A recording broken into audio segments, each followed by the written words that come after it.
Momen wasit rugikan timnas Indonesia, taktik Sintayong beri kejutan Vietnam. Alasan timnas Indonesia bisa bertemu Malaysia di partai final. Simak video selengkapnya hanya di Garuda Space Update.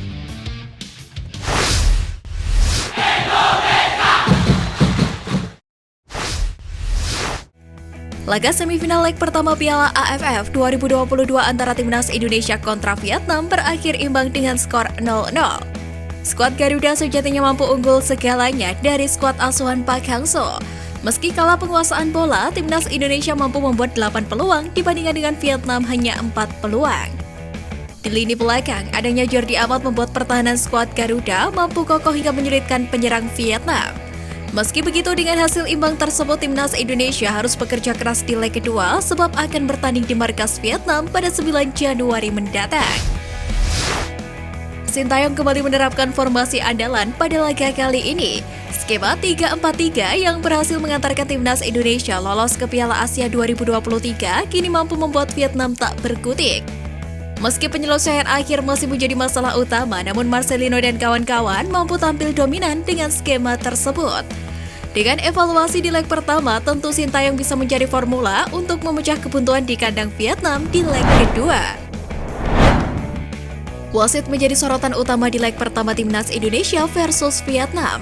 Hal itu terbukti lewat minimnya kartu kuning yang keluar dari pengadil asal Oman tersebut. Bahkan beberapa kali skuad Garuda dirugikan lantaran Vietnam bermain keras dan mencoba provokasi. Untung saja Sintayong mampu meredam emosi anak asuhnya. Jika wasit memberi keputusan yang tepat, bukan tidak mungkin timnas Indonesia mampu mencuri poin pada laga kali ini. Timnas Indonesia memiliki rekor positif di babak semifinal Piala AFF. Ditambah permainan apik di leg pertama, tentu hal tersebut menjadi alasan kuat timnas Indonesia bisa masuk final di Piala AFF kali ini. Sementara itu, Malaysia punya catatan cukup apik melawan Gajah Perang. Bahkan di pertemuan terakhir saja, yakni di Piala Raja 2022, Malaysia mampu membuat Thailand bertekuk lutut di hadapan pendukungnya sendiri. Dengan fakta tersebut, timnas Indonesia dan Malaysia pun diprediksi bisa lolos ke babak final Piala AFF 2022 untuk pertama kalinya sejak final edisi 2010 lalu. Presiden Jokowi menitip pesannya lewat Menpora Zainuddin Amali untuk supporter timnas Indonesia di laga kontra Vietnam. Zainuddin Amali menjelaskan Presiden Jokowi menghimbau agar supporter timnas Indonesia tak membuat kegaduhan dan selalu menjadi tuan rumah yang baik. Sebagai cerminan dari perilaku masyarakat tanah air yang santun dan menghargai tamu. Hal senada juga disampaikan oleh Ketua Divisi Pembinaan Supporter PSSI Budiman Dalimunte. Dia menganggap kerusuhan hanya akan merugikan timnas Indonesia itu sendiri. Menteri Pemuda dan Olahraga Republik Indonesia Zainuddin Amali mengatakan timnas Indonesia menunjukkan perkembangan signifikan dari segi mentalitas maupun skill. Menurutnya, perkembangan tim asuhan Sintayong itu tidak terlepas dari peran Ketua Umum PSSI Muhammad Iriawan. Belakangan nama Iwan Bule kerap disorot usai tragedi Kanjuruhan. Namun dukungan terus mengalir kepada sosok yang kerap dibela oleh para pemain dan pelatih timnas itu. Bintang timnas Thailand Chanathip Songkrasin mendadak hadir jelang laga semifinal Piala AFF 2022 melawan Malaysia. Dilansir dari Total 24/7, gelandang berusia 29 tahun itu menghadiri undangan manajer skuad Gajah Perang, Mat Dampang. Chanathip datang untuk memberikan motivasi kepada rekan timnas Thailand lainnya.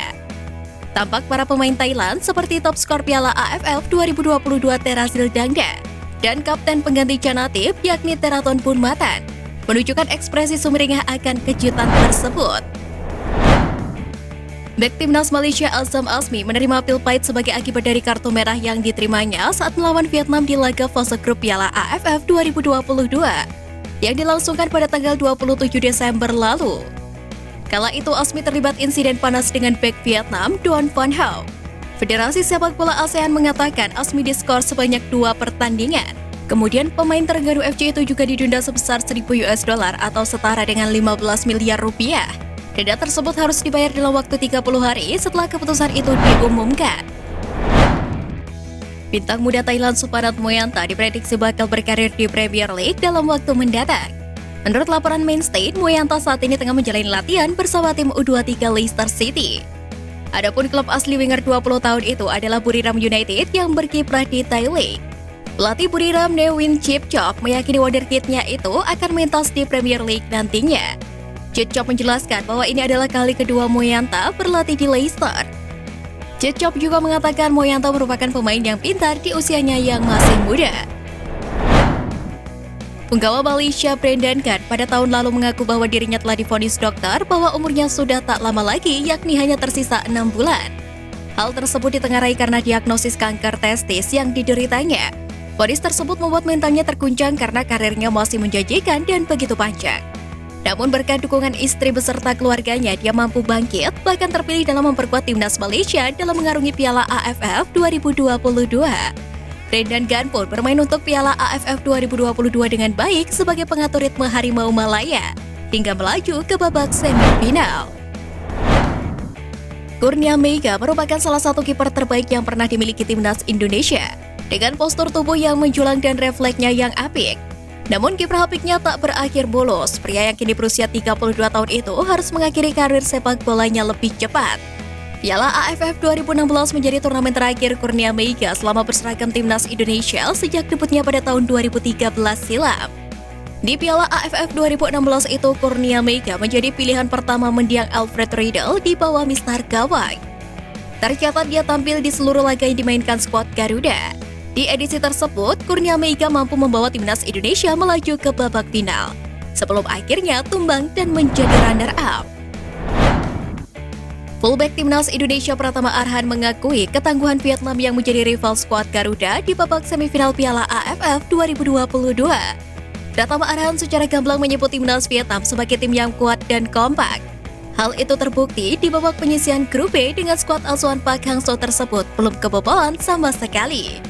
Meski begitu, Arhan bertekad untuk saling kompak, komunikasi, saling mengingatkan satu sama lain di antara punggawa Garuda untuk menghadapi leg kedua. Wonderkid timnas Indonesia Marcelino Ferdinand menjadi paling muda di antara nominasi gelandang terbaik fase grup Piala AFF 2022.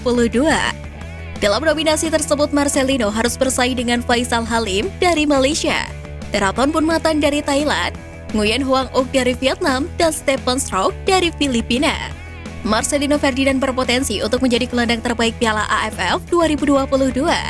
Jika mampu menunjukkan kemampuannya di atas rata-rata dari 4 kandidat lainnya di pertandingan selanjutnya. Mantan pelatih Thailand Kiatisuk Senomuang lebih memilih Vietnam masuk final Piala AFF 2022 dibandingkan dengan timnas Indonesia. Kiatisuk Senomuang beranggapan rivalitas keduanya sangat menarik untuk selalu dinantikan. Meski menjagokan Vietnam, dia menilai kekuatan timnas Indonesia belum bisa diprediksi dan terasa sulit. Dia juga mengatakan kalau belum tahu siapa yang bakal menjadi juara di Piala AFF 2022 kali ini. Sekian Flash News kali ini Sobat Garuda, mari terus dukung perjuangan timnas Indonesia. Nantikan Flash News Edition dari Garuda Space selanjutnya. Terima kasih dan salam olahraga.